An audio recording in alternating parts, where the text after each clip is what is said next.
Welcome to Speaking of Strong Style, where we discuss the events, news, and issues surrounding New Japan Pro Wrestling. I am Stephen Conway. With me, as always, Jeremy Finestone. We are contributors to the Fight Game Media Network. Jeremy, we're coming off a week of shows, but it feels like we're kind of in third gear, getting ready to really ramp up to some big events coming up this week.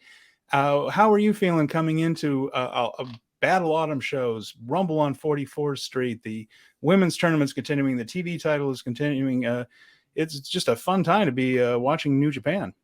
I feel a little bit rested right now, given there was very few shows to watch this past week, but we are heading into a higher gear for sure with all these shows. I think we got, 4 shows in 3 days that we got to, or 4 shows in 65 hours, the way that the math works. Something pretty absurd, yes.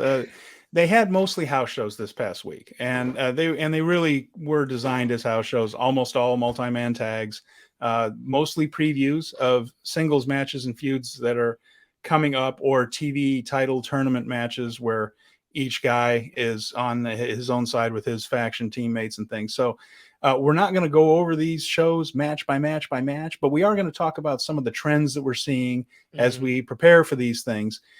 Now, there is a match that we simply don't totally know how this is all going to work out. We wanted to open with this. It's probably the thing that more people in the United States have heard about when it comes to New Japan than almost anything else this week. And that's the status of Karl Machine Gun Anderson, who is, of course, under contract with WWE. He's part of this angle that involves, basically, there we go, it involves the Bullet Club. He also is involved with this. And this is his match at Battle Autumn against Hikuleo. This is for the Never Openweight Championship that Karl Anderson won and has recently defended. And his next one is against Hikuleo, a man who New Japan is pushing pretty hard lately. Now, he ended up double booked. WWE has their Saudi Arabia show, so they've got blood money to make, and Paul has to make sure that they do it. And he has booked the Good Brothers and AJ Styles against the Judgment Day faction, Finn Balor, Damian Priest, and I guess it's going to be Dominic Mysterio in that match, I think. I believe it is. I understand you can't have Rhea Ripley in that match for a multitude of reasons, some involving Saudi Arabia, some not, but she'd be a much better worker than Dominic. So what have we seen? Now, at first, it looked like, wow, there's this new era with WWE where they're going to let this guy go and probably drop his title, and then there's been some things about Bullet Club being in WWE, although we're not calling it Bullet Club, we're calling it the OC. This week, it looks like he's not going to be at Battle Autumn, and it's curious the way this is going. Now, if this were a thing where WWE just said, nope, never mind, we changed our mind, you're not going back to drop that belt, I feel like it would be quieter than it is. And what I mean by that is Karl Anderson and Doc Gallows went on social media and did an in-character interview, Jeremy, which I thought was interesting, an in-character thing where they said, hey, New Japan, you didn't run this through Gallows, is what Anderson was saying. He's my manager. He handles all this stuff. You didn't do it right, so I'm not going to be there. I'm booked. Now, of course, that match with Hikuleo was booked long before the show in Saudi Arabia was, and then this came out from Takami Obari. And Jeremy, what do you make of this? Now, he's saying we're doing all we can to ensure every signed match in Osaka on November 5th happens as promised. We expect all wrestlers, especially champions, to honor their advertised commitments. This has happened before, and New Japan hasn't said a peep about it. They've just stripped the guy of the title. Doesn't the fact that all of this is kind of going on in public and that Hikuleo is still cutting promos about Karl Anderson, doesn't this make you think that this match might not happen at Battle Autumn, but it feels like it's still going to happen, doesn't it? Honestly, I don't think it's going to happen. I don't think Karl Anderson's going to be wrestling another match for New Japan. Look, this tweet right here, this tweet doesn't go public unless they've made progress, and they haven't made any progress in getting anywhere. This is the kind of thing that you talk about and you insist if you have the contracts and you have the stuff in writing of what they're supposed to do. I don't think they have Karl Anderson locked down in writing, and that dude is a mercenary. He's a mercenary in the ring, and he's a mercenary outside of the ring. What I will say is I think it's hilarious that I'm not sure if it's true or not that Luke Gallows is actually a business manager. It is entirely possible. It's possible. That was certainly in character, though. Absolutely. And the whole thing, when you're watching it, you're like, there's no seriousness to this. Like, you are firmly tongue-in-cheek in the wrestling world when you are reading and watching all of this. Yeah. But the read for me is that this match is not happening. They'll get the title back at some point. They might just get another copy of the title and just keep using that and just keep it. You're good. So what do you think is going on, though? Because if that is true, if WWE just said, look, we've changed our mind, we're not going to send him back over there, or whatever happened, maybe they never agreed fully to send him back over there in the first place. Who knows? We don't know. But why haven't they just stripped the title, put another guy in with Hikuleo and said this will be for the NEVER Openweight title? Because they took the title off of Moxley pretty much immediately when it turned out he wasn't going to be able to make the show because of the weather. Remember, there was a show that he was supposed to make and defend the U.S. title against, Lance Archer. And I believe it was against Archer. I might have that wrong, but he was going to defend the title in, I believe it was Osaka. He couldn't make the show because of all kinds of weather issues with planes and flights, and he couldn't get there.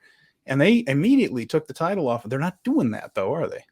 No, and the reason for me is I believe that New Japan might also believe that the accountability is on them rather than the performer, if that makes any sense. While they hold Karl Anderson responsible for dropping the title, whatnot, there may be some nuance here that they aren't exactly on solid ground with how they've conducted their business to make sure that it was ironclad that he was to do what he was supposed to do. That's the only thing that sticks out to me around this whole thing, in that their position is not firm. And so, yeah, that's why I look at this tweet and think, wow, they're making this declaration in public rather than having negotiations behind the scenes with WWE and Karl Anderson. So things don't seem smooth. I don't expect the match to happen. I'll be pleasantly surprised if business can be done and cooperated, because, frankly, all of wrestling is better when there's cooperation among the companies. When you can do that, I don't care if it's WWE and AEW. It's dumb when they have petty differences and hang-ups that prevent things from being as cool as they can be. But in this case, I feel like New Japan made a mistake and they're just trying to scramble to make it right. I don't know. It feels to me, especially because Hikuleo continues to talk trash about Anderson, saying you're afraid of me and things. Again, those backstage comments are part of canon, so to speak, in New Japan. Sure. Those are in character. Those are part of the story, and very little is said back there. I just feel like, especially because Hikuleo does have other stuff going on in New Japan. He is feuding with other people. He was part of this NEVER Openweight 6-man thing. That it just feels like if this wasn't going to happen, and if New Japan realized that they're not going to get Karl Anderson back and that they're going to have to vacate the title, they could just strip Anderson of the title and say evil against him. Any of those guys show any of these Bullet Club heavyweights, they could do it and just say this is now for the NEVER Openweight title, because we're not, it just seems like letting it twist in the wind isn't New Japan's usual way of handling a title situation like this. And so it makes me think still, especially because so many people are talking about it in public, and that usually doesn't happen like that there's hope in New Japan's thing that they can work something out. The only thing is that, like, Hikuleo's got to look out for Hikuleo. So if Karl Anderson doesn't show up, he's still got to talk the mean talk. Basically, true, but he could do it with Bullet Club and just saying, look, it's obvious Bullet Club is terrified of me. Just look at what's been happening. But you evil, they continue to harp on the Anderson part of it, which is interesting because he could feud with anyone. An alternative, I think they'd advertise the alternative. They've already committed to a tournament with the TV title, so they can't, do another tournament at least until after the match was supposed to happen. Right, so but they can just do one match. They've done that before, just one match. Here's the thing. But, I'm just looking at it from, the title standpoint of, there's so many irons in the fire with the U.S. title, and then you've got the trio, the NEVER Openweight Trios titles all committed to. Everybody's already got something kind of going on, and you're basically upending the entire roster in order to create something, which is to say, maybe Hikuleo wasn't even going to win the title. Maybe he wasn't even going to beat Karl Anderson. And so there was another plan down the line. Like, the mindset here is that, Hikuleo was going to win the title here, and it was going to be his big 6'9", I'm a monster run. That might not even have happened. Yeah, I don't know. I didn't know that. I wasn't sure he was going to win it, but he could certainly be in a match for it. If they got to pick somebody to have the belt, and if it's not Hikuleo, right, Hikuleo could certainly lose to that guy. To me, you save face by having Hikuleo continue on as if I'm ready for this fight when it happens on the 5th. And if it doesn't happen on the 5th, I'll take on the next guy that comes my way. And then he squashes them. But if you can either commit to the idea that Karl Anderson is going to show up and then he's not going to show up and it looks bad on Karl Anderson, or you can go with it and potentially lose steam on the whole thing because you've admitted this guy might not come and he might still show up. There's so many things that are just it's such a messy, complicated thing that it never should have happened in the first place. This all should have been settled and figured out. I look at it and I think Karl Anderson did what Karl Anderson is going to do, and he went to get paid and fine, whatever. This is why I always come back to the fact that New Japan should have had him under some type of contract that should have prevented him from doing so. Mm-hmm. That's it. And we'll see what they end up doing with it and how it all turns out. It would be an interesting way for WWE also to, if they sent Anderson back over there to do it, just to mess with AEW a little bit and start cooperating with New Japan, just to put a little bit of insecurity in the AEW locker room a little bit more. I don't know, man. WWE has done some real damage to the potential working relationship. I understand that, but if they did just say, "Hey, look, we got to do the Saudi Arabia show, but we'll send it for something else," and then to cooperate a little bit with them, and just hey, Tony Khan, we're working with New Japan too, it's like it would be so WWE just to mess with them a little bit like that because they keep counter programming and things like that. Like offer Ricochet for Best of the Super Juniors again. It'd be fun. That would be a burial because they do seem to be trolling AEW with some of their scheduling and things. So man. It's hey, interesting times. We'll see how that turns out. So we did have some shows that actually took place in the ring. We're not, like I said, we're not going to go through them match by match, but they were in Iwate, Yamanashi, and Akita over the weekend, as well as Korakuen Hall on the 23rd. So the Korakuen Hall show had a title match on top. That was the one difference between these. Other than that, what we saw was a lot of clashes between Tomohiro Ishii and Ren Narita building up to their match on the 26th.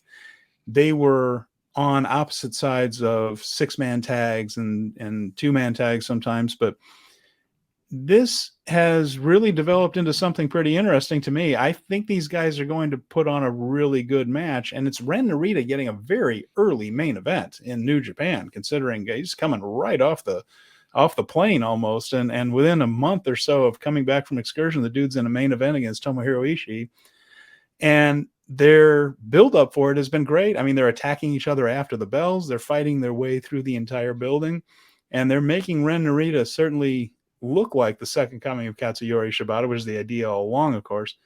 And Ishii is the kind of guy that can bring that type of match out. And so that's something that I'm very much looking forward to. We're also seeing Titan with LIJ, and they are really working hard, Jeremy, to build up, and we're going to get back to Narita and Ishii, of course, but they're really working hard to build up Bushi and Titan as a team. They have been frequently teaming with Tetsuya Naito in 6-mans, but it's been Bushi and Titan's teamwork that has been getting the wins frequently with their new Angel Immortal move. Again, that's the MX where he holds the guy in position, the lung blower. Pretty good looking move. It's a great move. And then, Titan springboards off with basically a coup de grace on the back. So you're getting feet come down on your back while you got guys' knees in your chest. And it's a terrific move. They're working hard. I think they're serious about Titan. They're definitely serious about Ren Narita. They seem serious about Hikuleo. There's some new blood coming up on the higher ends of these shows. Yeah, the burner for the Ishii Ren Narita match is heating up considerably pretty quick. They're spending a lot of time. They're also putting a little bit of time and effort into Toriano and Great Khan, but it's not exactly the barn burner match that everyone is really looking forward to. Yeah. So that's why we got that one coming up. So Ren Narita has a lot of potential, and I'm just noticing that this is about the month where Yota Tsuji, Shota Umino, Ren Narita are all getting their big shine, crazy matches here, there, ever. Yuya Uemura in Strong is just getting them. So they're all heading in that direction. And then I really like how Titan is getting a lot of FaceTime on screen next to Naito. Like that, like there's being in the stable and then being with the other guys, but when the leader is like right next to you and putting a seal of approval, that cements the link and his joining it and making it feel like this is a real thing, not like a guest star in the middle of the season kind of thing. So the FaceTime and everything going on there is really good. The only other thing that I wanted to mention before I didn't have anything left to say about these shows is Dookie and Yoshinobu Kanemaru got Dookie. It's a long Dookie. Sorry. Well, he wrestles like Dookie. So. No, he doesn't. He's good. I know. I was trying to recover. Just trying to hurt me. But they got their wins. They had matches, and these were the kind of matches where you'd think that the other guy was going to pull it out and win and get the upside. But no, these are the matches that they win to establish that when they lose, it's a bigger deal than otherwise. So they were putting investments into their lower card to make sure that when they are defeated, they matter again. They have some really talented young lions, as always. It just seems like they just grow these guys on trees. There are very few duds, but Kosei Fujita, Yuto Nakajima, and Ryohei Oiwa, which is a mouthful to say that, Oiwa, they're all three of them have really done well as far as being that underdog babyface on the lower part of the cards, and they're very good, and they have given some wins to those guys. It is a way for some of those lower card guys to get victories, and that's a great learning experience for the young lions. It's a good way to get lower mid carders a nice win when they don't normally, and like you said, it's one of those ways. But Doki's job, Kanemaru's job frequently is to protect the guys higher up in Suzuki-gun. So it's worth it to give them a shot. And Suzuki, of course, is terrorizing North America for the last couple of weeks. Jeremy's been wrestling all over the place, and he'll be coming to New York City this week and against Clark Connors, and I think that we're going to have fun with that one. So that was Korakuen Hall on the 23rd. And the other thing that's been going on in this tour, of course, is the various combinations of junior heavyweight title contenders meeting in tag matches. So you have El Desperado, Master Wato, Hiromu Takahashi, and Taiji Ishimori, all like finding their way in and around one another in these various matches as this four-way looms large coming up on January 4th. And just very little previews. They do a couple of things. They're just whetting the appetite a little bit. But what's there looks good. I would take this opportunity to tell the Brace for Impact team of JD Oliva and Mike Gilbert that the IWGP Junior Heavyweight Tag Team Champions are Francisco Akira and TJP of United Empire. They were not aware of that. They did not seem to care, but I wanted to take a moment that I did in fact hear that, and I waited for my moment to point it out. So they may never hear this. Who knows? But we're going to have our little crossover right there. There you go. So that's it. Yeah. So that was, and they drew 1,530 people for that show at Korakuen. So that was a decent crowd there for them. And they'll be back later on this week. So Korakuen Hall, as always, very busy. As a matter of fact, how's this for a transition? The day before, Korakuen Hall had a Stardom show that showed us the next step in crowning the first IWGP Women's Championship. So they're having a tournament. We've seen some things where Jazzy Gabbert over in England defeated Ava Green and moved on to face Kairi. Kairi got a bye. Kairi, of course, former Kairi Sane in WWE. Kairi Hojo before in Stardom. I think she's just going with Kairi now. Just going with the first name. It's all she needs. And so she was waiting to see who was going to come out of this match with on the other side of the bracket, and that was those matches took place in Korakuen Hall on Saturday on the 22nd, and it was Utami Hayashishita over Himeka in the first match there. And this match was pretty good, Jeremy. I did get to see this. It was on Stardom World. Hayashishita has a terrific move. It's called a hijack bomb. And it is basically a spinning splash mountain. If you remember the splash mountain where you get somebody up in the razor's edge position, basically. Mm-hmm. And then instead of just dropping to your knees and crashing down, you just throw them off and they splatter. She does that while she's spinning it also. So you get the whole helicopter effect, kersplat, on Himeka, who's a heck of a worker too. So like a faster version of an F5. Yeah, a little bit. I mean, like except the F5 you land face down. Random direction. F5 you land face down. This one you're a razor's edge type of thing, so you spin around and land on your back. Okay, all right.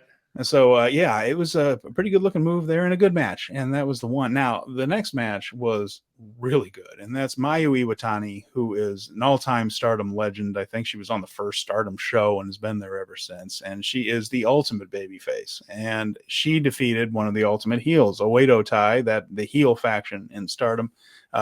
They put up Momo Watanabe as the counter to her, and this was a lot of fun. It was... So they all came out with their factions, of course. You know, that was they're all out there with them. And that was probably the least effective part of the match, especially early on. There was a lot of outside fighting between the two factions. And the way they worked it, the Stars group, which is Iwatani's babyface group, might be the least effective seconds in the history of wrestling. I mean, they just got trucked and basically stood there while the Oedo Tai people would just walk up to him and hit him, and they offered it was a little rough at the beginning there. And they also kind of did some stuff with Iwatani right in front of the referee and things. So I'm sitting there watching this and going, boy, this is House of Torture-esque. But then they settled into the match. Okay. And it got really good really fast. And Iwatani's selling is on a level that is just above everybody else in Stardom, and some of the better selling you're going to see in wrestling. She's just so great with that.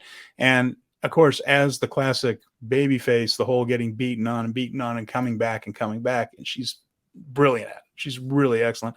And Momo Watanabe is a little bulkier. Iwatani's very lanky. And she's tall. And she has long arms, long legs, and she just so when you get somebody that's a little thicker, like just a little more of a powerhouse type of look, they can really pull off some of those the power moves and the battering, and Iwatani's selling it great. And Watanabe has this kind of a snarly kind of demeanor to her in the ring that works with the heel. It was very nicely worked. Eventually, Iwatani came back, had the pin. Oedo Tai pulled the ref out of the ring. So here's where the House of Torture stuff picks back up again. Shenanigans. Yep. And then the Starlight Kid came in for the double team. She's another heel there. She and Momo hit a double running knee on Iwatani. It looked like it was all over with. A bridging suplex from Momo. Iwatani manages to kick out at the last second.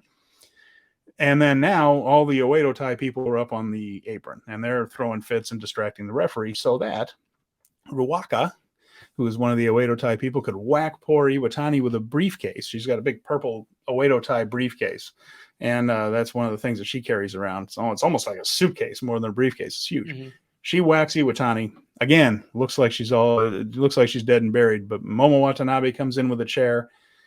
She goes to use the chair. Iwatani, dying breath, comes up with a super kick. And then, Jeremy, this is beautiful. It's on Twitter if you want to find this little clip.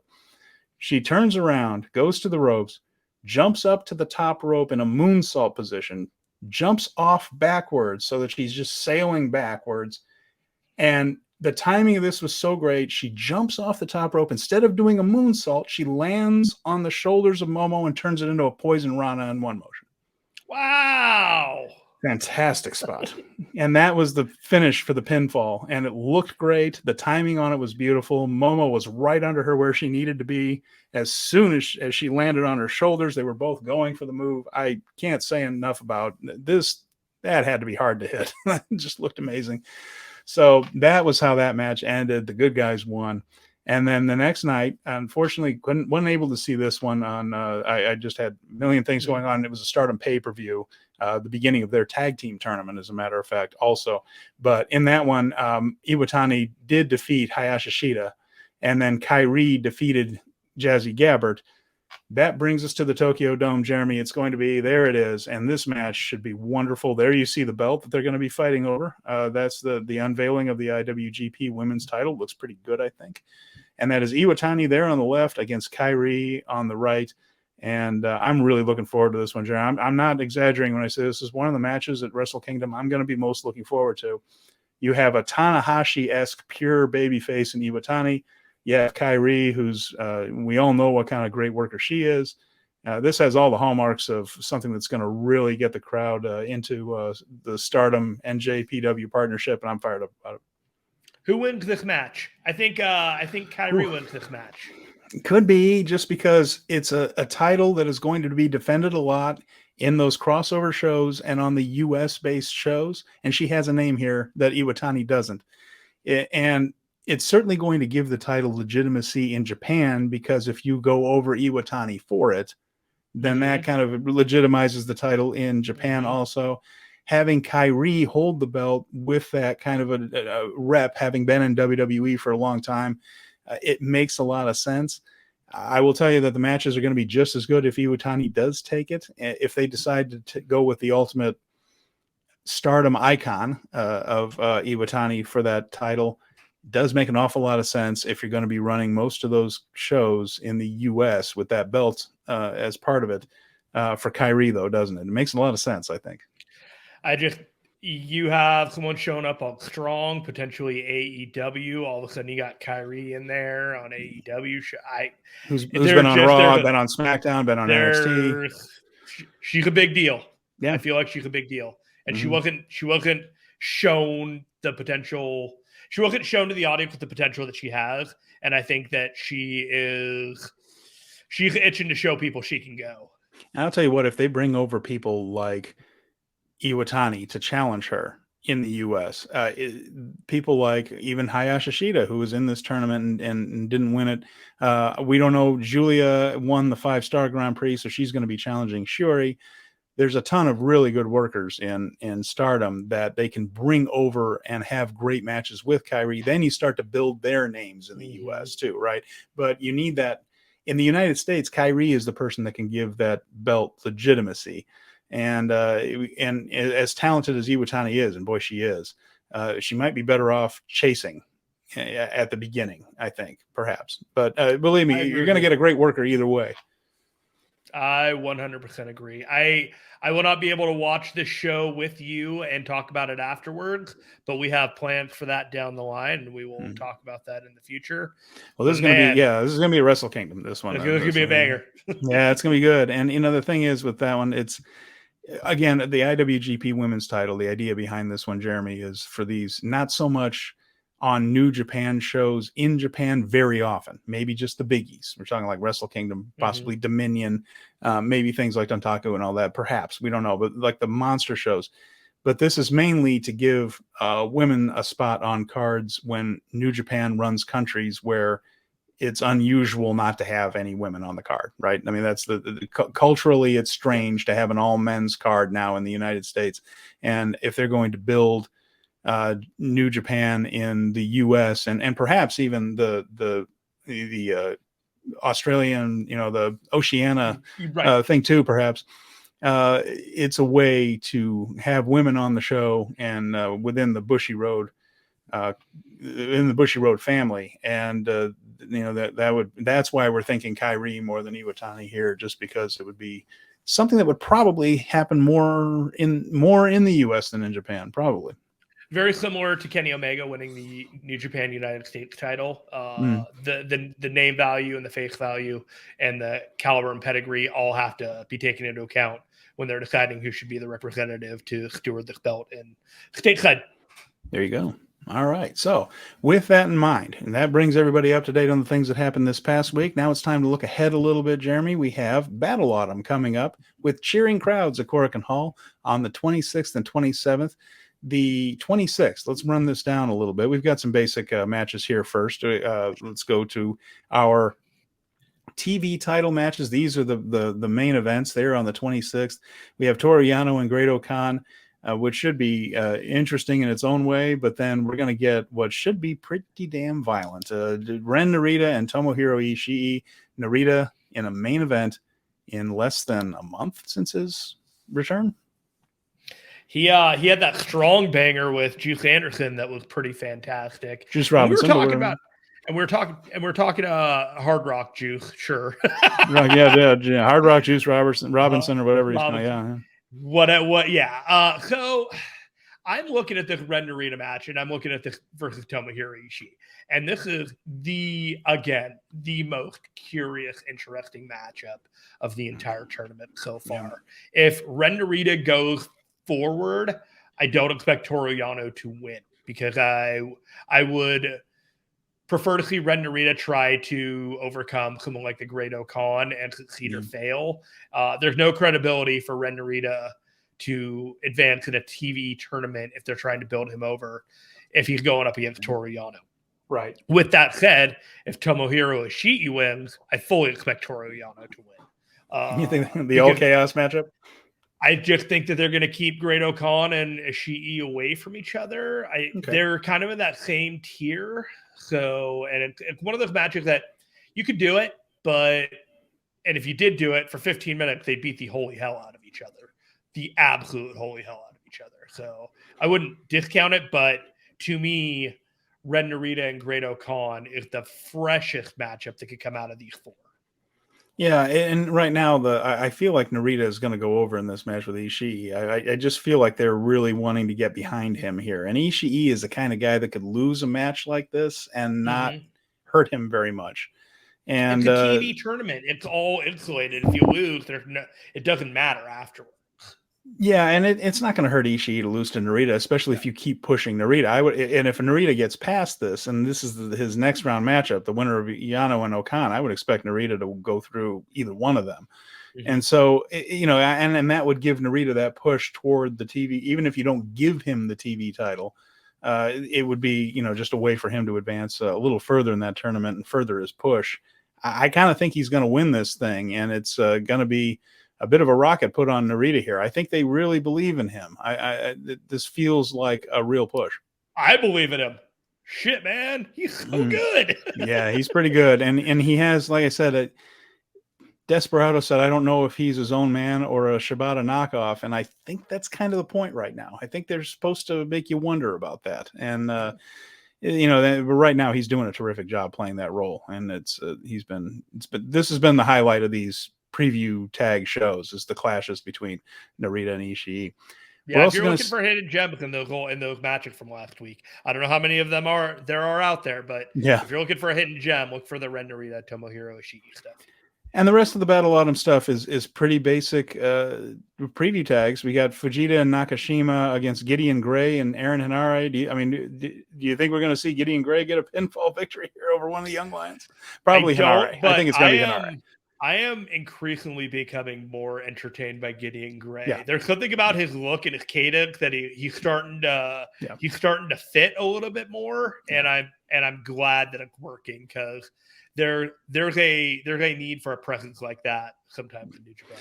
The idea of a guy who is a trained wrestler playing the part of a completely untrained guy is pretty entertaining, because he just brings out just enough, and then he can bump, and then like you said, his personality wise, it's there. It's an entertaining act, so I don't mind a bit. We're going to see Alex Zane and Tiger Mask against and David Finlay against Taka Michinoku, Kanemaru, and Zack Sabre Jr. A lot of these. The rest of the card kind of has somebody in every match that you see that's the guy that's going to take the loss. Hikuleo and Tanahashi versus Evil and Dick Togo. I think you see where that one's going.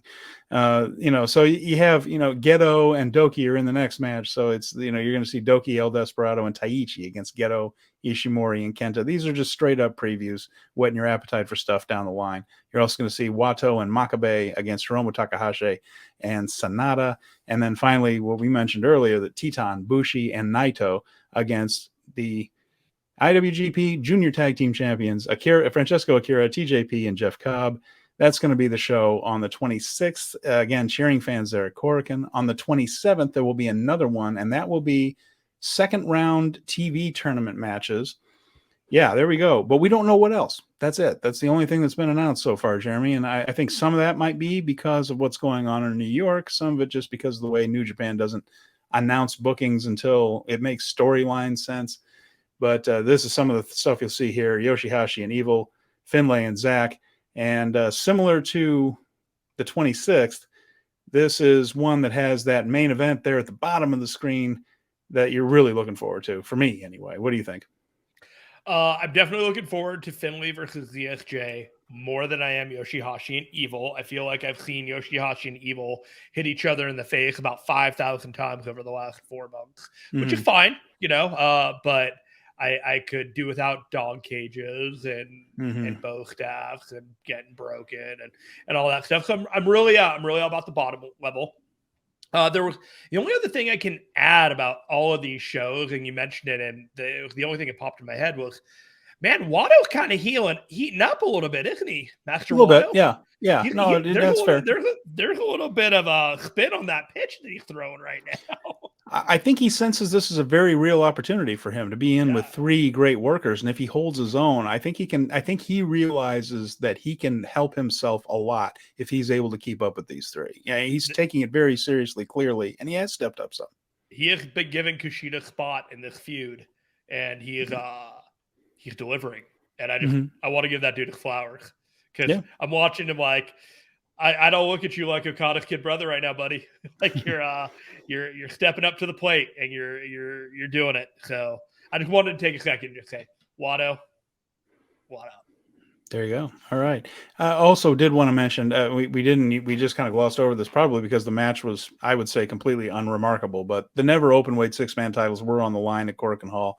The House of Torture retained Evil, Yujiro, Takahashi, and Sho, defeated Tanahashi, Hikuleo, and Taguchi in 21 minutes and 40 seconds of a match that I barely remember anything of. It felt like they were not working real hard on that show. It just felt like all up and down the whole thing. It just felt like very by the numbers right there. But it was so by the numbers that I didn't realize it was for the title, and I'm sorry.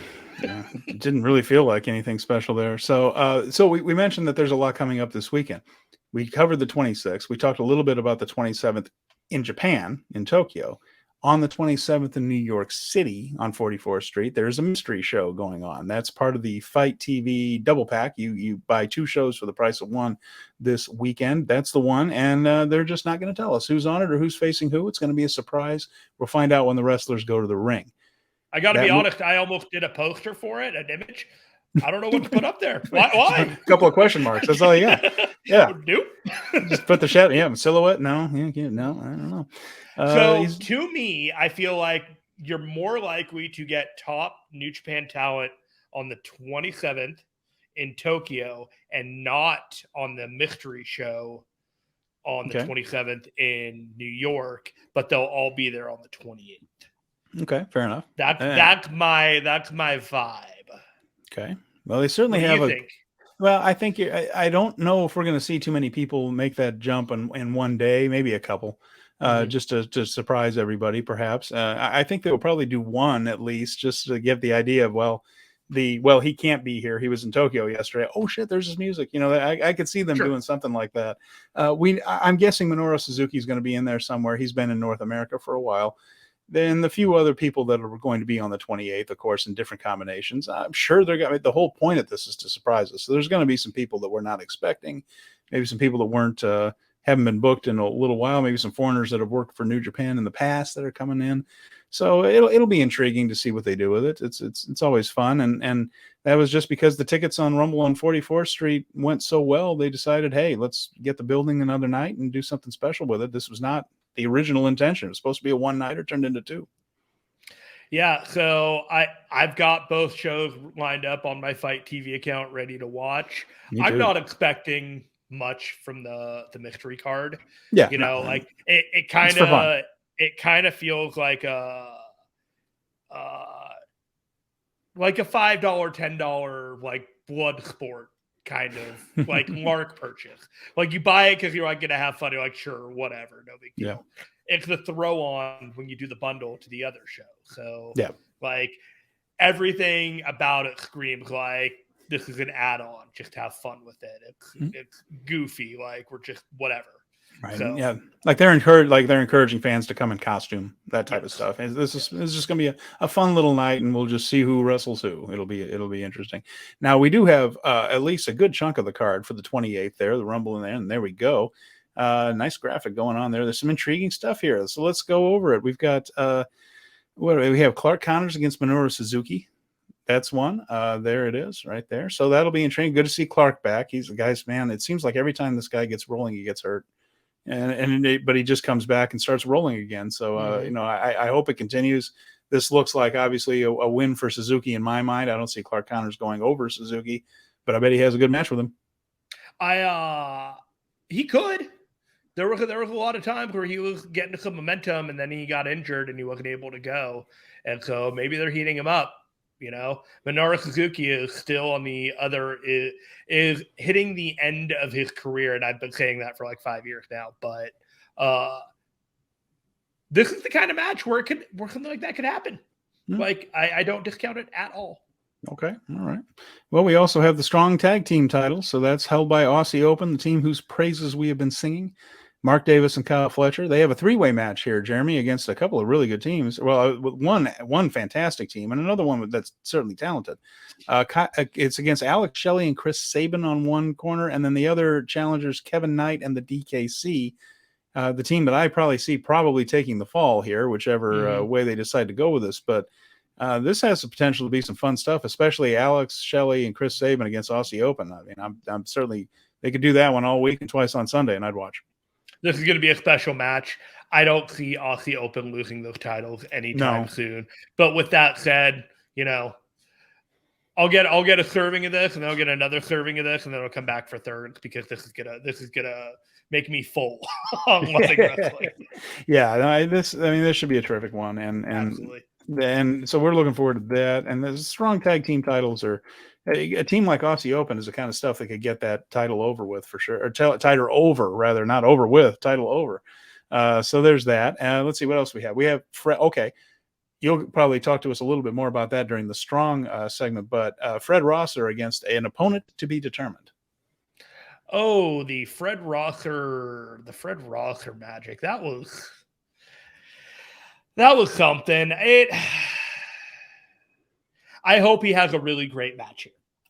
And I hope that they have a really great opponent for him here because he has been underserved and underwhelmed. And I look forward to seeing something good from him on that night, because frankly, he needs to have a banger match. Okay. There you go. Well, maybe a little bit of pressure on him right there. We'll see if he steps up. I'm a pressure kind of guy. No, that's fine. I understand. They're telling an interesting story with this next one, Jeremy. It's one that hasn't been really told yet. Throughout the whole Show and Yo, Roppongi Vice, Show turning heel, turning on Yo, rejecting him, and going off with Bullet Club, and then into House of Torture, what was lost was that Rocky Romero brought those guys in, was their manager through a lot of their run. And now we're going to see Yo and Rocky Romero against Show and Yujiro Takahashi in New York. And what's interesting about this is that they really haven't told the story of Rocky's feelings towards Show or had them really clash in the ring a whole lot. I think that's going to be one of the things that this match is going to emphasize, is the Rocky Show dynamic, which they never really had a chance to get into just because Rocky couldn't travel there. And a lot of Show's initial heel turn took place without very many foreigners over there. So what are your thoughts on this one? I think this could be really good. Yujiro's Yujiro, but the Show and Yo Rocky Romero stuff probably be good. I honestly don't know how many people pinged onto the Rocky Romero connection on all of this, the Roppongi 3K kind of thing that was going on. But man, Show getting the pin on Rocky Romero going forward really seems like there's some meat to that story, because God knows I've seen enough of Show and Yo for over the last 3 or 4 years of their relationship tied together that I could stand to use a little bit of a break. But if this heats up a little bit of Rocky Romero kind of coming to terms with the betrayal on his end, there's something to that, and I'm 100% into it. That should be interesting there. So that's a pretty decent tag team match there if you look at it. And then we'll have the New York City street fight. So needless to say, it actually was closer than I thought, Jeremy. Only 56% for the New York street fight over the last daddy standing stipulation. But we'll be seeing Shingo Takagi against El Phantasmo. once again right there. It doesn't say specifically that the KPOW championship is on the line here, but I'd imagine it probably is. I don't know if anybody really cares right now, but I think those were the two stipulations. I think the King of Pro Wrestling, they each got one. I think so. They yeah, didn't say it, but even if it isn't, I still kind of expect Shingo Takagi to win this match. You think he's going to go over again? Maybe I think so. I think there's a lot of room for heels to win elsewhere on this show. That Shingo Takagi winning seems like a gimme. Yeah, it's very possible. I can't help but feel a little bit disappointed by this whole feud. Like once it actually happened, these are two really super talented guys, and they're just being weighed down by silliness and stipulations when I feel like having wrestling matches between these two would be a lot better than what we've seen. Yeah, I've been underwhelmed. I'm kind of getting the feeling that this feud is going to go all the way to Wrestle Kingdom, and I don't love that. Yeah. But if that's the case, maybe El Phantasmo wins to kind of keep this whole thing going. Could be, but like you said, it all depends on future plans. If they're ready to be done with it, then Shingo will probably blow it off, and we'll have our answer on Friday. Let's see, we have Okada and Eddie Kingston versus Jay White and Juice Robinson in an intriguing main event. Now, this should be really good. The intensity of Eddie Kingston teaming with the best wrestler of our time, Kazuchika Okada, against the best heel in Jay White, although MJF's in the conversation certainly, but Jay White's one of the best heels in the world. And I feel like when Juice is in a match like this is when he really fires up and does really well. I feel like he can hang with these guys fairly well. He doesn't have to be the focal point of it. He can be kind of the accent to Jay White, and he kind of excels in that role to me. I think this could be a really good match. This could be an A show tag match, or it could be a B show tag match. It could go either way. Like they could be kind of phoning it in and that crowd will still be hot, or they could just go hard. And I'm not 100% sure what's the better call on that, because I'm as much as I want to see Jay White and Okada get their hands on each other, I kind of don't want them to touch all that much going towards Wrestle Kingdom. But, Eddie Kingston getting some hands on Jay White, and getting some hands on Juice Robinson. I'm for that all day long, man. I am into that. Think of the heel intensity of Jay White. One of the great things about him is he doesn't wink. He doesn't try to be cool. He doesn't try to be, I'm a heel, but you love me. He wants you to hate him, and he's great at it. And think of how naturally charismatic Eddie is as a babyface. This could be a really beautiful combination of wrestling personalities here. It's just anything Eddie does, you just root for him like crazy. Anything Jay does, you just want to scratch his eyes out. Yeah. And those two forces meeting one another, I think could be terrific. I'm fired up about this match. It's gonna be magical. I think there was one match that we didn't get to talk about real quick, and here's that one. Oh yes, silly me. Okay, yep. There we go. So that's the Team Filthy against Shota, Homicide, and Wheeler Yuta, which is those are three names that feel like they're three talented guys drawn out of a hat. I mean, like what? None of these guys have a whole hell of a lot in common, do they? Not really. That's a Three's Company on the left there. I'll make sure Tom Law never finds out that you forgot that you overlooked him. But the West Coast wrecking crew, they'll be fine either. Yeah, no, Tom, love you. I sang your praises all G1. I apologize. There's a lot going on. Yuta being front and center on this image is really interesting instead of Shota Umino. I don't know why, but I feel like there's an overvaluation of Wheeler Yuta in this image, and I can't put my finger on why I feel that way. Okay. I feel like Shota is the biggest future star of the three on the left. But I've been talking about that for a long time. Maybe it's a right now kind of thing. Maybe so. Yeah, maybe so. It could also just be that right now, maybe in the United States, of Homicide, Shota, and Wheeler, just because Wheeler has been so front and center on AEW, they might feel like he's the bigger just name to U.S. fans. And so if you're going to put up a graphic for people in New York, that would be the guy, perhaps. Yeah. Could be. So there are, two matches that we know of that we can briefly touch on for the November 5th finale of Battle Autumn that are for sure? Yeah, all this stuff that's coming up this weekend is going to tell a lot of stories going into that one, but they can't really announce a whole lot until this weekend kind of clears things up, so to speak. Obviously, that card is well booked by New Japan and Geto, who's the New Japan booker, but they can't announce it yet because of the way they do things. So, I just had a thought. What's that? So I think Great Khan will not be moving forward in the tournament because he will be involved in a match with these two very shortly upcoming with Jeff Cobb. Okay, so you feel like it's going to be O'Khan and Cobb against him? It could be, yeah. Could very well be. Yeah, could very well be. So there. And what's the other one, Jeremy? Go ahead and put that one up there. Have you got that? We've already talked about this one. This is what I'm looking at my lips for. This one, I mean, we saw it at the G1 semifinals. It was wonderful. We talked about it, how we wanted to see it again. This will only be their second singles match meeting. The first one was terrific, and this one's probably going to be as well. U.S. title on the line. Go ahead. I'm losing my voice again. You got it, man. So I am of the opinion that this is Naito's time to be holding another title, and this is his pathway to Wrestle Kingdom. If I were able to bet money, I would bet money that Naito wins and that this would lead down the line potentially to Will Ospreay and Kenny Omega at Wrestle Kingdom, with that kind of clearing the pathway for that to happen. I feel like we're going to get 2 months in after we get past Full Gear.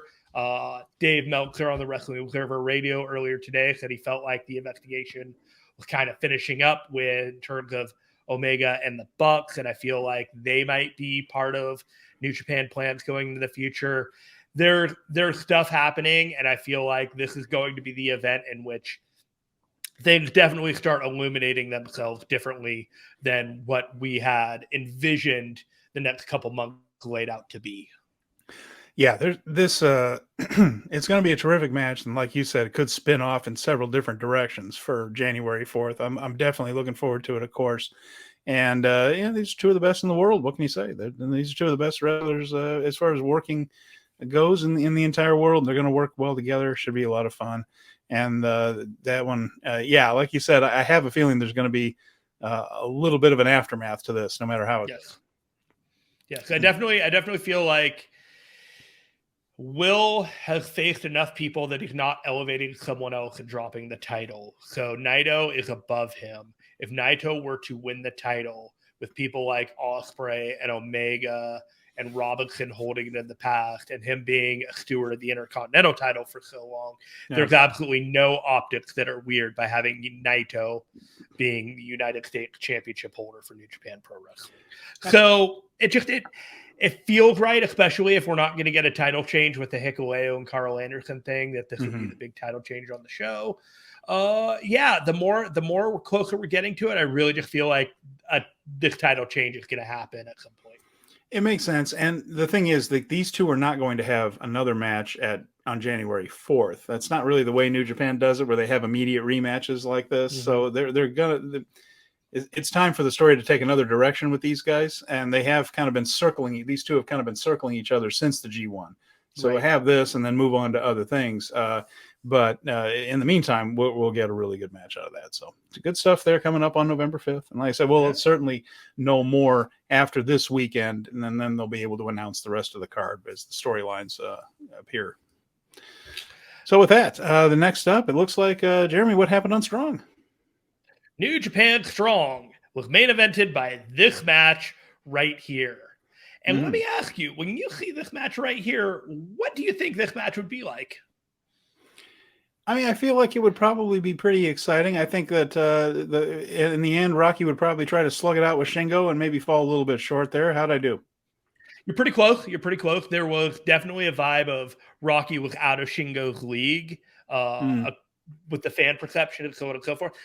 Or Shingo or Rocky not quite in Shingo's league, you mean? Or Right. Yeah. I mean, Shingo is a former IWGP World Heavyweight Champion, and Rocky Romero has not quite hit those successes personally himself. So this was a main event, and we will get to that. But before then, we had a couple of matches. The opener was the West Coast Wrecking Crew, who we saw in the preview graphic for the Battle on 44th. Royce Isaacs and Jor-El Nelson defeated Jacob Austin and Gregory Sharp. These were jobbers. They did a great job jobbing, but this was a feature match, just making the West Coast Wrecking Crew looking good with talented wrestlers who knew what their job was to do with this. So Then Alex Zane talked about his match against Blake Christian and Mascara Dorada, that Mystico would be his partner, and that would be happening next week at Rumble at 44th. So that is also on the list. Then we had the grudge match, and they had a fantastic package. Steven, I don't know why I said Scott. They had a fantastic package. It's okay, Justin, go ahead. Earned it, work it, receipt given. That's okay. I forget my own name sometimes. Christopher Daniels and you remember they had the video package going back all the way to the tournament that Aussie Open won the New Japan Strong titles and everything through. And they had their grudge match. And boy, was their grudge match built, and it felt like a blow-off. But the finish would indicate that perhaps it's not a blow-off. So Yuya Uemura was about to be put into a submission lock by Christopher Daniels. He then countered and stacked Daniels for a roll-up 3-pin, and then Daniels assaulted him afterwards and left him laying with a necked pile driver. He was taken out of the arena on a stretcher and given the major angle. My understanding was that he's going off on excursion from here on out, but that may not be the case. There hasn't been any follow-up to this at all per taping or anything like that. So there may be more to this match and this feud, but it's going to be backburnered for a little while. Where do you see Uemura going if he is going on excursion? I really don't know. Probably the UK or something like that, because he spent so much time stateside. I think that was my question. Is like he can't go back to Japan because then you're not on excursion. You can't really. What's he going to do? Go to the U.S.? He already is. Maybe he's going. Maybe he's going back to Japan. Yeah, maybe so.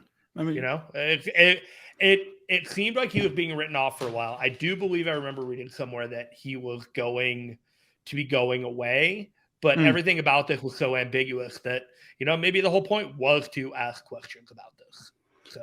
It does feel like they did that. If he's going to go away, that they did this in a way that would set him up to make a surprise comeback. Maybe when Daniels is about to do something particularly dastardly to somebody else, and then boom! Oh my God, he's back! That type of thing. So pure pro wrestling angle. Pure pro. There you go. So then we had the main event, which was Shingo Takagi and Rocky Romero. Yeah. It was exactly the kind of match that you do where you think that someone is the underdog, a better version of Alan Angels and Ishimori in a lot of ways. The one that I described a while back.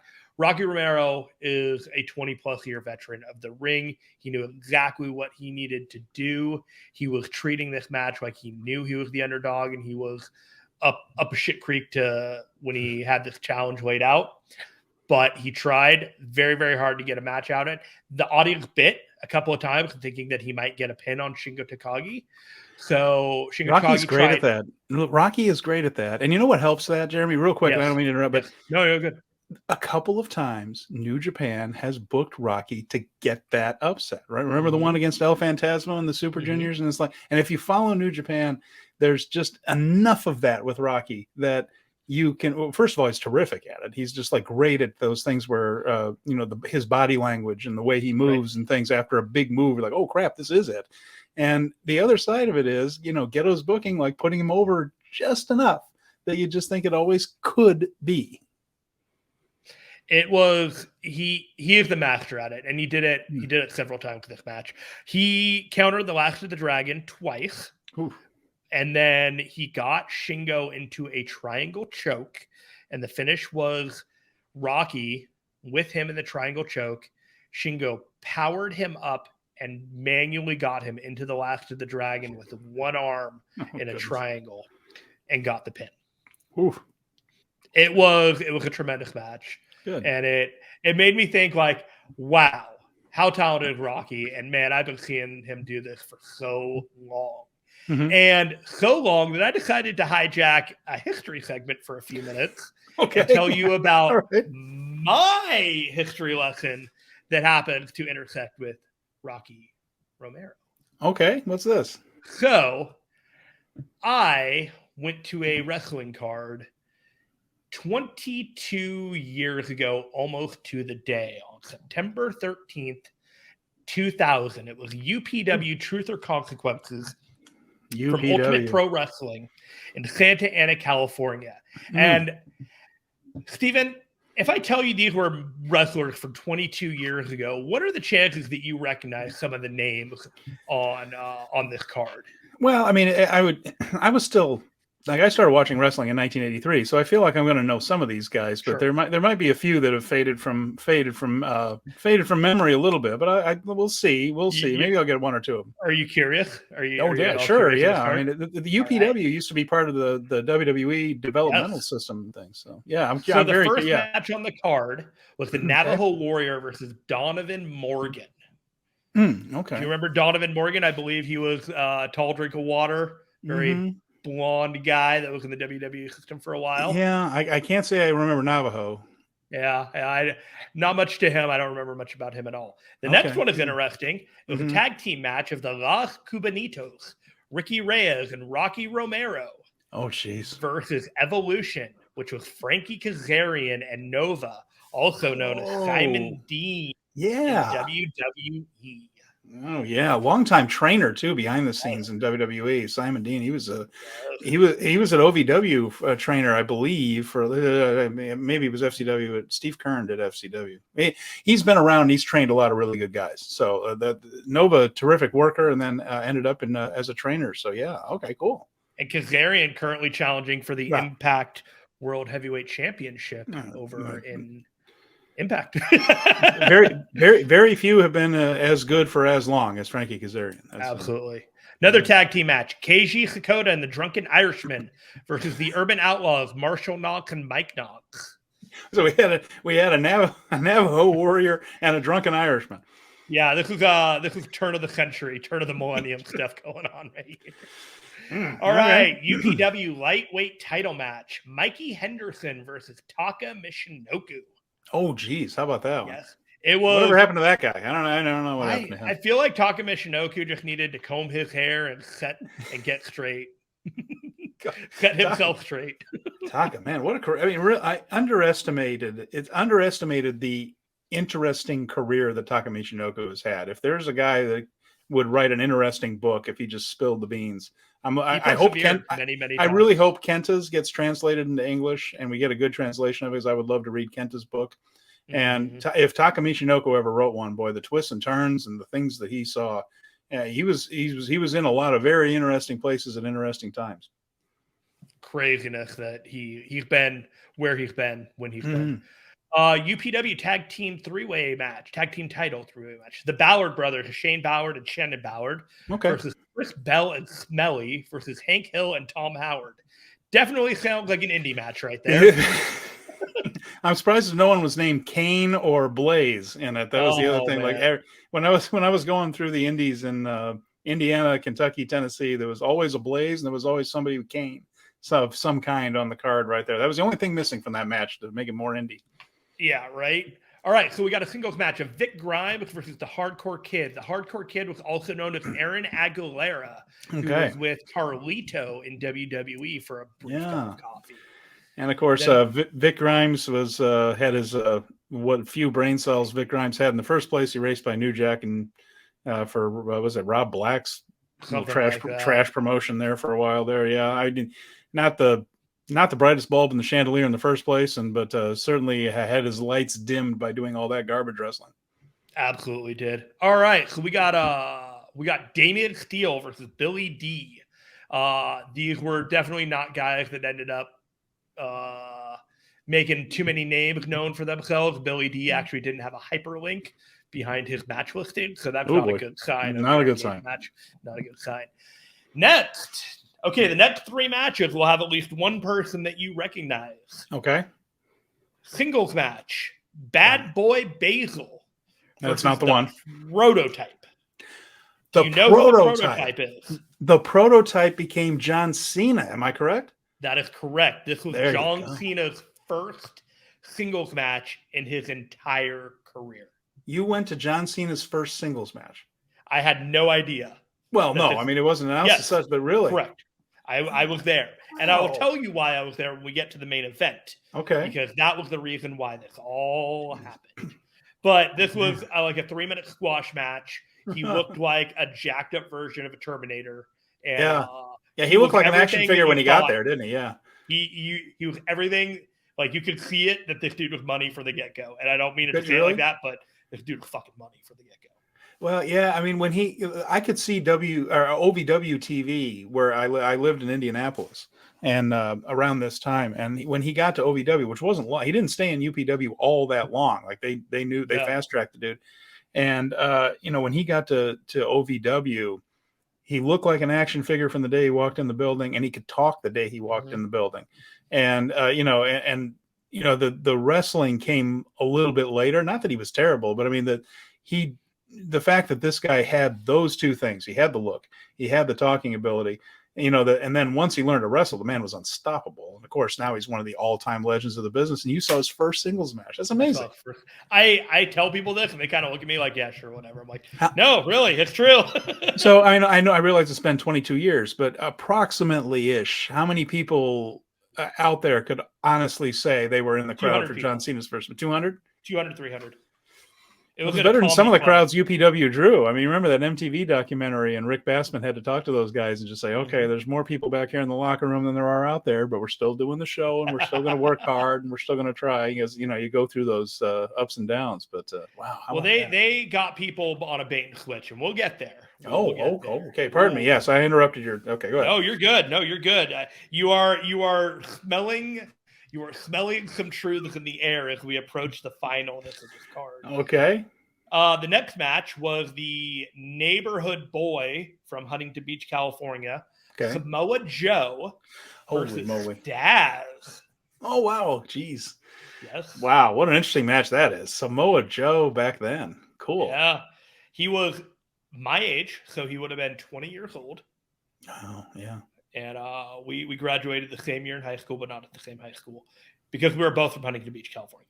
Oh, no kidding. Okay. Well, I knew he. Okay. Yeah. All right. We are both originally from there. So our lives have intersected, but not actually interacted all that much. Okay. So we got to the main event of this card at UPW on September 13th, 2000.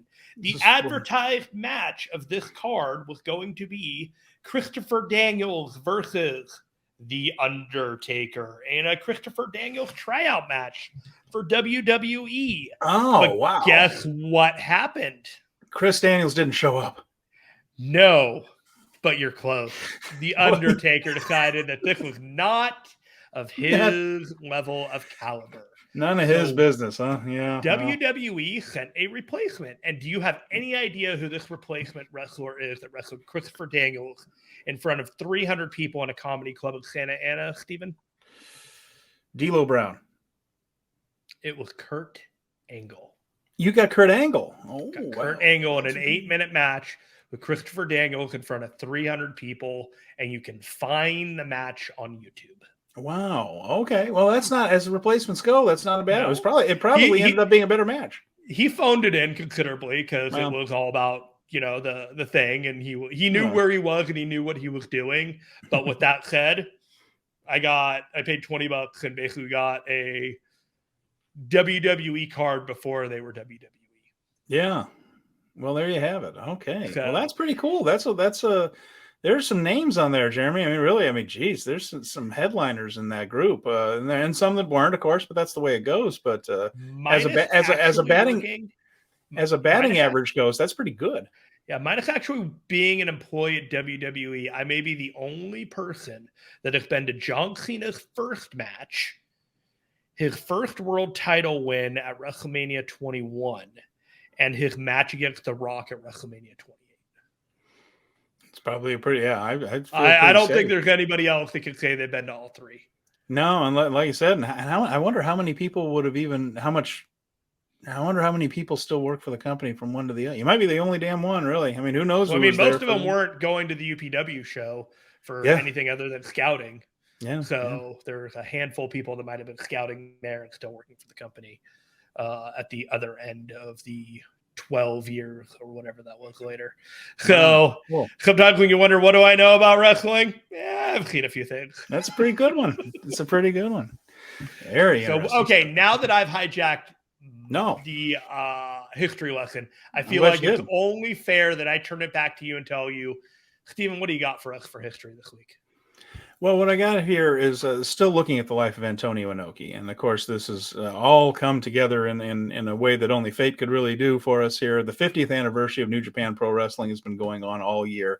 And, of course, happens to be the year that Antonio Inoki passes away as well. So Inoki's been on the brain quite a bit for a lot of reasons this past year, and then with his death even more so. And we talked a little bit about his excursion a couple of weeks ago. As all these guys came back from excursion, we looked at how Inoki fared on his, and pretty darn well, right? I mean, he ran into several future world champions. He ran into some of the people that would be key foreigners when he began New Japan Pro Wrestling. But there was a gap of a few years there between that excursion and when he formed New Japan. He came back as a guy that was considered a prospect, but he was certainly beneath Shohei Baba in the hierarchy. Baba, of course, who would be all-time legend also, formed All Japan Pro Wrestling. But the two began on the same day. They had their debut match on the same night. And at that point, Baba, who had played briefly with the Tokyo Giants, the biggest baseball team in all of Japan, and was famous for being the tallest player in the history of the baseball league there, had a name that Inoki didn't. And Inoki kept kind of crashing into this Baba-shaped ceiling as he would try to raise his way through the ranks. The trip over to the United States was very good for him for a lot of reasons, and we went over that a couple of weeks ago. When he came back, he had made all these connections, and he came back as a more polished worker. He was good when he left, but he's more polished when he came back. And he ran into a situation in Japan where another guy who had crashed into both Rikidozan and Baba-shaped ceiling, a man named Toyono Bori. And Toyono Bori was a hell of a good wrestler and a hell of a good draw, but he was always the number two guy. And it was driving him nuts. And he went off, and with Inoki and a man who is going to be very important to New Japan Pro Wrestling, Hisashi Shinma, they formed their own company. When Inoki came back to Japan, he didn't go back to the Japanese Wrestling Alliance. The JWA, which is what Rikidozan had founded, was the dominant company in Japan, and was the one that Rikidozan was murdered in 1963 in a gangland style situation there. And Baba was put on top, passing Toyono Bori, who had been the number two under Rikidozan, past Inoki certainly. And it was one of the reasons that Inoki was really just thinking, maybe the JWA isn't going to be the long-term thing for me. These three, who wanted to see if they could be the top guy, formed something called Tokyo Pro Wrestling. So when Inoki came back to Japan, it was for them. It wasn't for the JWA. So Shinma, Toyono Bori, and Inoki were the top stars, the top native stars for them, and they just couldn't get by Baba. The first event was held October 12th, 1966 in Sumo Hall. It's a different Sumo Hall than the one now. They rebuild it every few years and update it and things, but the different Sumo Hall, but Sumo Hall in Tokyo. So a very prestigious building, and drew 10,500. So we're not talking about some little high school gym promotion that's trying. I mean, they came in with big names and with a big splash. Inoki defeated Johnny Valentine by countout in a U.S. title match. They had billed Johnny Valentine as the U.S. champion there, and he defeated Valentine by countout. So he got the win, but they kept the title match, the title switch, as the carrot on the stick, and kept the chase going. Some other names that were in, to show you that this is a legitimate promotion. The Tokyo Pro had Masa Saito, who would become a WWF World Tag Team Champion with Mr. Fuji, also famous for getting into a fight with basically the entire police department in Minnesota, and he and Ken Patera got thrown into jail for a few years. But Saito, certainly a legend in Japan. And Katsuhisa Shibata, the father of Katsuyori Shibata, also a part of Tokyo Pro. And Rusher Kimura, who would become a top star for the IWE promotion, which was a third Japanese promotion and a very good one, and through most of the 70s, and unfortunately didn't survive much into the 80s, but for a few years, IWE, big time thing. Dean Higuchi, another one. And another name that's going to be important to New Japan Wrestling, Johnny Powers, who is an American and was part of the National Wrestling Federation mainstay in Buffalo, New York, that would become important later on in New Japan's history. So those are the guys that were kind of in Tokyo Pro. Johnny Valentine was a frequent foreign opponent right there. And of course, JWA had a lot of the guys like the Destroyer, Dick Beyer, and the NWA World Champions kind of wrapped up. So they were kind of getting the other guys in there. But there was enough talent in the United States to bring over some really good foreigners. So those are the people they worked with. Finally won the title from Valentine. Mentioned that U.S. title that they did the United States style finish where the title doesn't change hands on a countout. And they brought that back at the Osaka Baseball Stadium on November 19th, 1966. Might have been a little chilly out there for that one. But nevertheless, he won the title from Johnny Valentine there. And so we had, October, November 1966. It's going well. Unfortunately, the financial situation wasn't great with Tokyo Pro. It didn't always draw well. And you had, well, if you think about it, it doesn't take much to figure out, does it? You had three guys who left JWA who couldn't be the number one guy to form a company so they could be the number one guy. There's three of them. So two of them aren't going to be happy, are they? So again, this whole thing kind of dissolved. And Tokyo Pro, despite having pretty good talent, only lasted a few months, although it did draw some crowds. It absolutely did. But financial issues and disagreements among the partners, and it just kind of dissolved away. And Inoki had to return to the JWA. Good news for Inoki, though. He had proven that he could draw on top. He had proven that he was a better worker than he was the last time he was there. When he came back to the JWA, he came back in a far better position than when he had left. So he ended up back, and they put him in a team with Baba as a super babyface team, pretty much right off the bat. So there was a tag team of foreigners. And back then, main events were almost always Japanese versus foreigners. You got Japanese versus Japanese lower on the card, but the main event, they would bring in these foreign stars. So it was Art Michalek, Jesse Ortega was the team, and he teamed with Baba as a super team there at Kawasaki Stadium in front of 15,000 people. And Baba and Inoki basically went on a tear. Now, JWA had everyone at this point, basically, because the main, Tokyo Pro didn't last. And they went on a roll of having huge business because they had all these guys that were top stars, main event guys, to the point they had 2 national television deals. I want to mention real quick that I got a lot of this information from Write This Down, the podcast here on the Fight Game Media Network with Fumi Saito and Justin Nipper. Also, Dave Meltzer. I'm Justin. What's that? I'm Justin. Of course you are. Sorry. With Jeremy Nipper? No, it's Justin Nipper. I mean, we're teasing here. But with Fumi and Justin, and then the Observers, of course, the Wrestling Observer newsletter, and Lion's Pride, the book by Chris Charlton. I wanted to give credit where credit is due over here for those were my sources for a lot of this research I did for this. And I learned this. And of course, they had Friday and Monday TV on 2 different national networks. So JWA, that's going to become important later too. So I'm planting seeds here. Friday and Monday TV. Now, Baba and Inoki were the super team. They also had Valentine had come over, Johnny Valentine over from Tokyo Pro after that. He started getting booked by JWA. Gene Kaniski, Fritz and Waldo Von Erich were early opponents of Baba and Inoki. Crusher and Dick the Bruiser.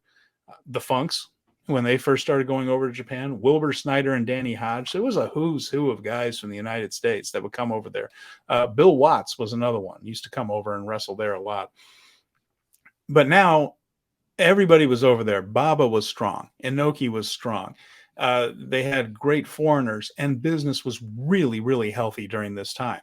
But here's a little illustration of Inoki's position and how it changed. Before he went on excursion in 1963, and of course, wins and losses matter in Japanese wrestling, right? 58 wins, 65 losses, and 20 draws. So he had a losing record in 1963 before he went on excursion. His first full year back in the JWA, 1967, 109 wins, 11 losses, 20 draws. He's getting pushed. And he is not losing very often at all. 1968, he won 143 times and only lost 25 with 27 draws in there. Gets even better than that. 1969, 158 wins, 24 losses. 1970, 162 wins and only 16 losses. So Inoki is being heavily protected, heavily pushed. JWA had contracts with NET, which is now called TV Asahi, and NTV, Nippon TV, which would go on to be the longtime home of Baba's promotion. So you see, they had JWA sitting there with these two television contracts. One would eventually go to Inoki in New Japan. One would eventually go with Baba and All Japan. But for now, everybody's kind of sort of getting along. Everyone's making money.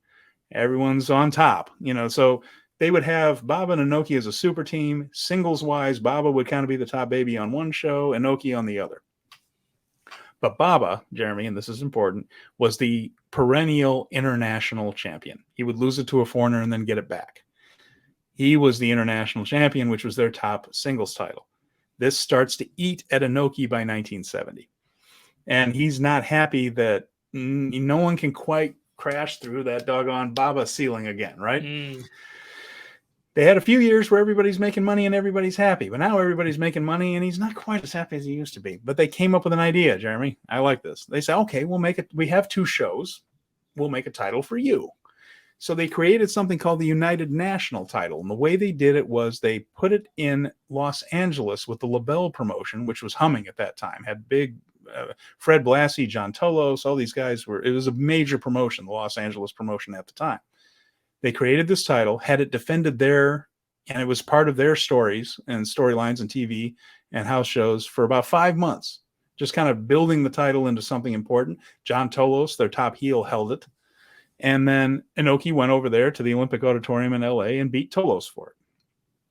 So the idea was here to create this belt that was almost equal to the international title for Inoki, probably to shut him up to keep it and to appease his ego a little bit.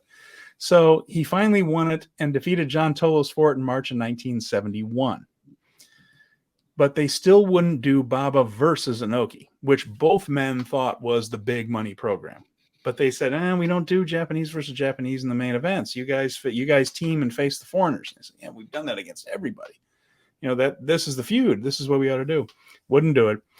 Inoki still felt that Baba was slightly over him, and he thought about leaving, and he and Shinma, who formed Tokyo Pro, along with him and Taiyo Nobori, started talking about maybe we ought to try again.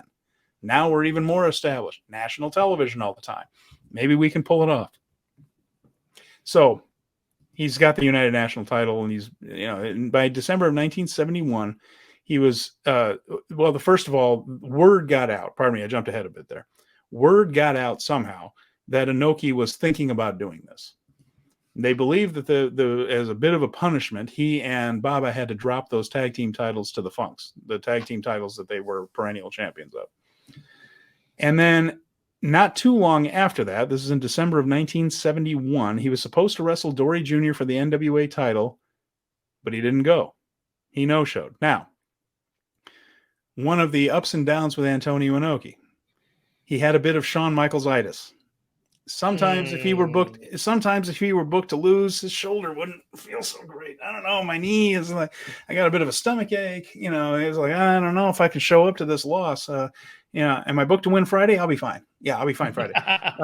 But Thursday I'm booked to lose. Ooh, boy, I don't know. I think I feel a torn labrum coming on. And so at first it was like, is Inoki being Inoki and he's not going to show up to lose, even though it's the NWA World Heavyweight freaking champion. But turned out he was fired for that one. For that was the final straw apparently, and he was fired from that. Yeah. So he was left. He had, like I said, had the bad reputation of somebody who didn't really want to do jobs. Word was out that maybe he was thinking about going. And it sounds like JWA wanted to bring the hammer down and show, okay, you want to think about leaving? You want to think about going against us? We'll can your butt. And just in case any of the others are thinking about this. That only is good if it works, doesn't it?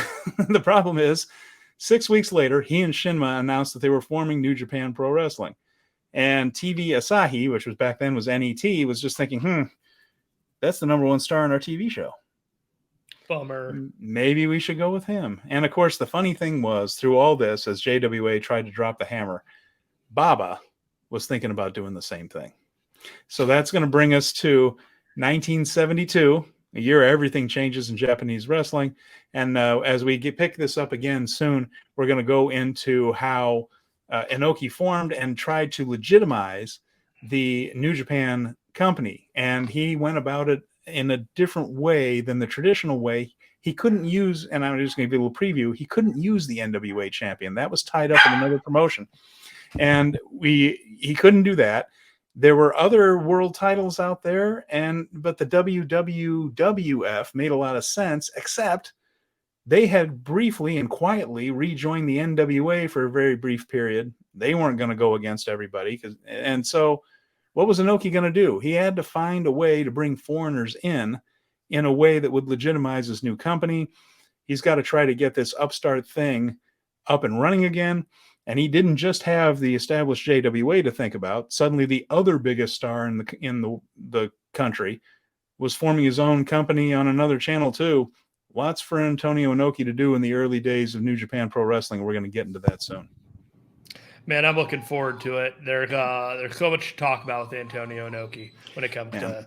Yeah, and it's difficult to just we're just barely scratching the surface here. And like I said, the Observer's obituary / biography of him after he passed away, Lion's Pride by Chris Charlton, has some of this information in it, and Justin and Fumi's thing. If you want to do a deep dive on this, believe me, you can go down a very deep rabbit hole on Antonio Inoki, and it's fascinating. So I encourage people to do that. I'm just kind of giving a little appetizer to it here on the show. Steven, take it home. All right, sir. Well, you got our social medias right up there, and we can find us. We're contributors to Fight Game Media. And Jeremy, anything else you want to add in there? You can find me, Jeremy Finestone, on Twitter. I got a dog about to lose his mind, so I'm going to turn off my mic. Well, right. Stephen Conway, take it home. All right, and I'm at Stephen Conway 88 on Twitter. You can see it right there. I also have my history website, which will be back with new content soon, I promise. RingsideReplay.com. Make sure you check out the other shows here on the Fight Game Media YouTube feed and the podcast feed. Check out the Patreon for only $5 a month. You can get content on any people, 2 people in a ring or in a cage. We got it covered. MMA, boxing, wrestling, all around the globe. It's impossible to watch all of it, but it is possible to listen to these shows on the Patreon and on Fight Game and get all the information you need to know for all of them, including the Joshi Show, Impact, Dynamite Show, Power Bombshells. These are the Wrap. It's all terrific content. I promise you, it's not a waste of time at all. You will be glad you did. So, with that in mind, strongly in all of it. Absolutely. For Jeremy Finestone, I am Stephen Conway. Thank you for watching Speaking of Strong Style. We'll be back next week to wrap things up and look ahead. As always, with New Japan, it's a busy time. Thank you for watching. We'll see you again very soon.